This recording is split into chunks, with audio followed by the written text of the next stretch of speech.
नमस्कार विद्यार्थियों। BA part third के फर्स्ट पेपर के अंतर्गत हम एक्विनॉस के बारे में अध्ययन कर रहे थे। राजनीति विज्ञान के विद्यार्थी होने के नाते यह आवश्यक है कि जो भी विषय सामग्री उपलब्ध कराई जा रही है उसका अध्ययन समय समय पर करना एवं उसको अपनी स्मृति में लेकर के परीक्षा की दृष्टि से एक अच्छे अंक लाने के लिए तैयार रहना, ये परम उद्देश्य रहना या बनाए रखना अत्यावश्यक है। तो हमने पिछले व्याख्यान में जो संत थॉमस एक्विनास के बारे में विस्तृत चर्चा की, उसी क्रम में आज हम संत थॉमस एक्विनास के जो योगदान है, उसका जो कंट्रीब्यूशन है, उसके बारे में हम आज अध्ययन करेंगे। देखिए, कंट्रीब्यूशन या उसके योगदान की जो बात आती है तो इसको थोड़ा सा स्पष्ट करें अपन कि हमेशा ध्यान रखने वाला तथ्य ये है कि जो भी जिस विचारक द्वारा दिया गया उसका विषय सामग्री के अंतर्गत या उसका दार्शनिक जो तत्व है वह, या उसने किन किन क्षेत्रों में अपने विचारों को प्रकट किया है, वो जो हमेशा जो भी विचार होंगे दार्शनिकों के, वो समाज में, राज्य में या संपूर्ण विश्व में कहीं न कहीं विभिन्न क्षेत्रों में जीवन से संबंध रखते हैं। और उन जीवन से संबंधित रखने वाले विभिन्न पहलुओं को हम जब एकीकृत करके, संकलित करके और एक व्याख्यान या अध्ययन की दृष्टि में समाहित करते हैं, तो उसका जो संपूर्ण दर्शन है वह उसका योगदान माना जा सकता है। और ऐसा ही होता है कि वह जो दार्शनिक विचार विभिन्न क्षेत्रों में स्थापित करता है, लिखते हैं, उनको विभिन्न समाजों के या इनको विषयों के माध्यम से, अनुशासनों के माध्यम से प्रकट करते हैं। वे समाज में जब लाभकारी या प्रासंगिक प्रतीत होते हैं तो वह उसके योगदान को तैयार करने में प्रमुख भूमिका अदा करते हैं। तो देखिए, जो एक्विनास का योगदान है वह अपने आप में बहुत ही महत्वपूर्ण स्थान रखता है। वे कहते हैं कि जो परमेश्वर या ईश्वर का जो संबंध है उसके बारे में विचार करते हैं, बताते हैं कि उनका यह विचार अत्यंत प्रसिद्ध है। ईश्वर से संबंधित, ईश्वर क्या है, कौन है, हु इज़ गॉड, उसके बारे में सकारात्मक विचार को अपने दर्शन का माध्यम बनाया था। देखिए, आधुनिक भौतिकतावादी ज़माने में हम मध्यकालीन विश्व के एक ऐसे विचारक का हम जब विचार अध्ययन अपनी दृष्टि में लेते हैं तो हमें पता लगता है कि उस तत्कालीन स्थिति में ईश्वर में आस्था रखने वाले ऐसे विचारक जो अपने आप में एक सद्गुण को आधार मान करके जीवन के कल्याण को, मनुष्य के सर्वांगीण विकास को एक उज्जवल भविष्य प्रदान करते हैं।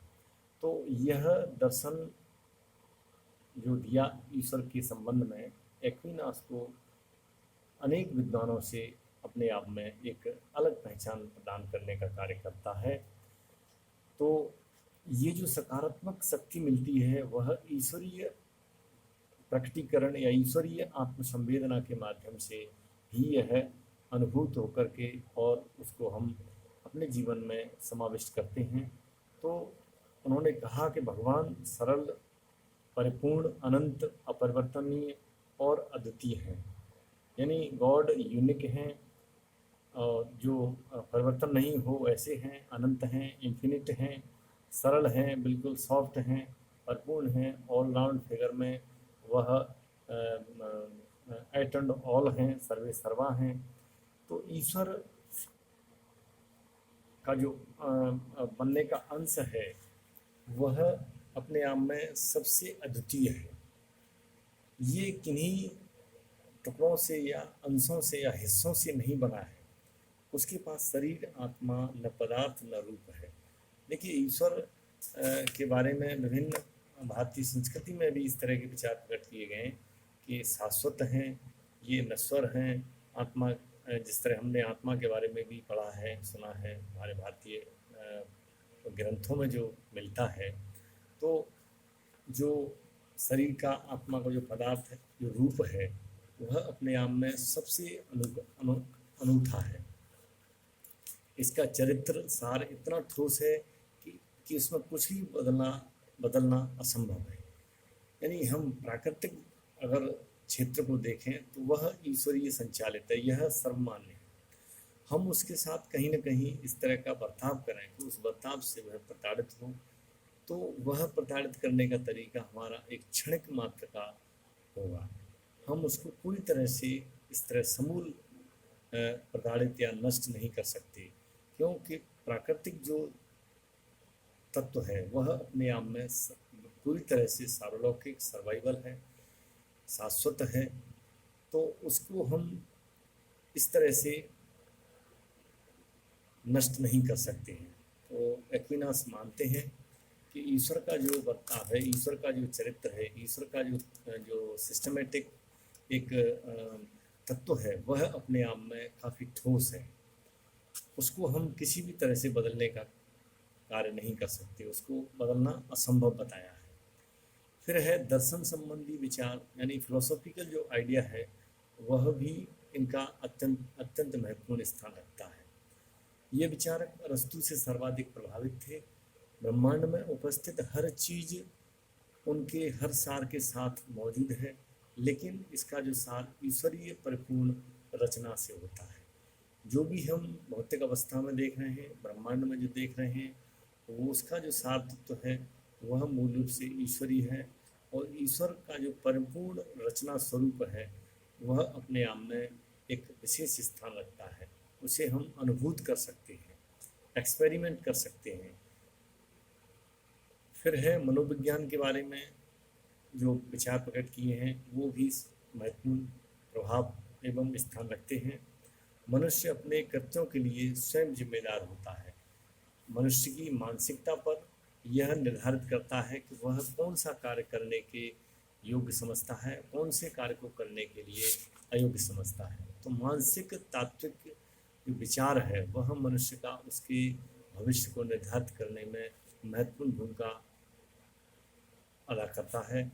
यह विचार इसलिए योगदान स्वरूप हम देख सकते हैं कि वह एक्विनास को एक विशेष व्यक्तित्व दार्शनिक क्षेत्र में स्थापित करने का कार्य करते हैं। फिर है तत्व मीमांसा की जो स्थिति है, उसके बारे में इनका जो योगदान है वह बहुत ही प्रभावकारी है। इनकी जो समीक्षात्मक अध्ययन पद्धति है तत्व मीमांसा के अंतर्गत, वह नवीन विचारों से थॉमस को विश्व समाज में बहुत ही योगदान से संबंध रखती है। सर्वोच्च ईश्वर पिरामिड के शीर्ष पर होता है। जिस तरह पिरामिड का जो शीर्ष है, पिरामिड का जो अपेक्स है, वह एक उसकी चोटी पर स्थिर रहता है, उसी तरह से ईश्वर का जो अस्तित्व है वह पूरी तरह से उसी पिरामिड के शीर्ष की तरह अवस्थित रहता है। उनका विचार था कि दुनिया का जो पूर्णता का विचार था, जो कुछ भी था वह एकदम सही था। वे प्राकृतिक व स्वैच्छिक आंदोलनों के बीच प्रतिष्ठित थे। कानून के स्तर पर भी उनके विचार बहुत महत्वपूर्ण भूमिका अर्जित करते हैं। ईश्वरीय आदर्श उनका विचार उनकी विरासत के प्रत्येक प्रदर्शनी में मौजूद था। यानी वो जो ईश्वरीय जो उनका आइडियल स्टेटस था, वह अपने आप में उनके विचार को बहुत ही मजबूती प्रदान करता है, जिसके आधार पर उनके विचारों को विश्व समाज में मान्यता प्रदान की गई एवं उनको अंगीकृत किया जा रहा है। फिर है आर्थिक क्षेत्र में भी उनका जो योगदान रहा। आर्थिक विचारों के मामले में वह संदर्भ की दृष्टि से स्पष्ट करते हैं कि हमें जो कुछ भी मिला है वह हमारा नहीं है। यानी यहाँ जो कुछ भी से संबंधित, यानी अर्थवादी, भौतिकवादी जो भी तत्व हैं वो सब इसमें समाहित हो जाएंगे कि जो भी हम यहाँ देख रहे हैं वो हमारा नहीं है, हमने उसको उत्पन्न नहीं किया है। उसके पीछे भी कहीं न कहीं कोई दैवीय शक्ति या ईश्वरीय सत्ता का हस्तक्षेप होना स्वाभाविक है।